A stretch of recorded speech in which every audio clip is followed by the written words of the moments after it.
referenced Dr. Martin Luther King before, saying that he said from the Birmingham jail that we should be concerned about white moderates.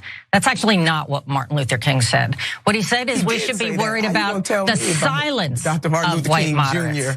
Chris, what Reverend Dr. Martin Luther King Jr. was talking about, he said it is the point that the white moderate wants things to be comfortable, and instead of focusing in on that, the bigger threat is not necessarily the white KKK member, but more the white moderate that is more comfortable with keeping things the same and pretending like there is no tension. Don't use Martin Luther King against Joe Biden. You don't have that. You don't have that standing. First of all, I'm sorry, you don't. Don't tell me what kind of standing I have as a black woman in America. How dare you?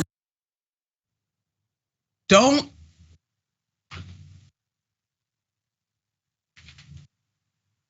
I'm telling you, Jordan, it was like yesterday. You see what that chick did? Did you see what the chick did? Yeah. And I had my blonde afro. I was ready for it that day. You hear me?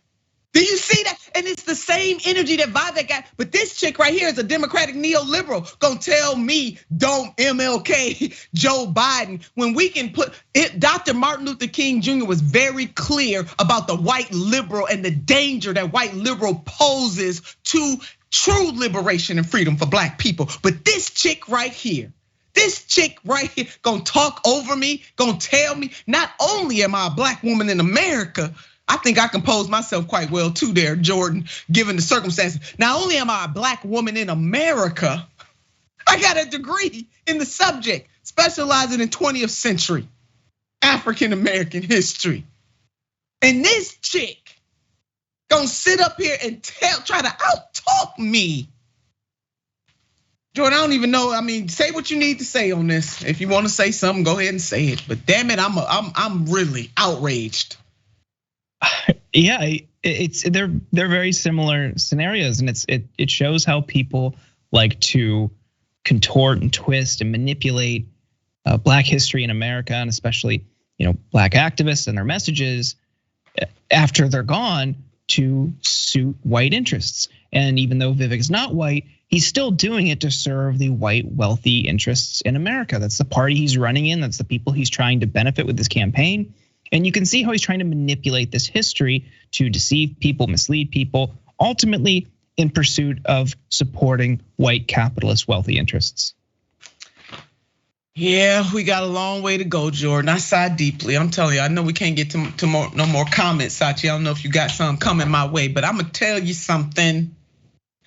I feel just like I was in that interview all over again. To take away the agency of black people, and people like Hilary Rosen and also this Vivek here, they cut from the same cloth. They just represent two different parties.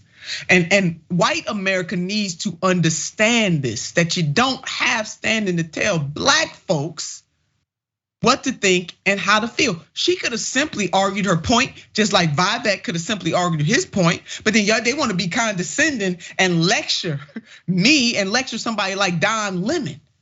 I had time for that day. Time for her that day. Let me tell you, we continue that argument on social media. You better believe it.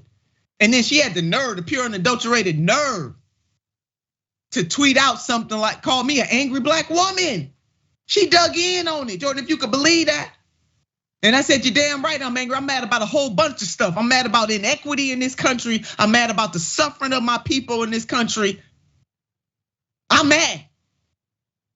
And I'm taking applications. So let me just say this to the TYT family. I'm taking applications. You too can be an angry black woman. And let's get some things changed in this country. How dare she? And how dare Vivek do this kind of foolishness? And there's gonna be others out there, they do the same thing. They do it all the daggone time. We got time today. I'm gonna make time every time something like this happens. So go ahead on, Don Lemon. You was absolutely right about that. I'm sighing deeply. I got my fire extinguisher. I'm almost ready to get out of my seat. And this is time for me to throw some damn papers. Now I don't wanna tear up Jordan. I'm trying not to tear up my damn studio, so I throw papers. But those are microaggressions. This is the kind of stuff black people got to go through all the time. Now, Don Lemon and I got the luxury to debate people on TV.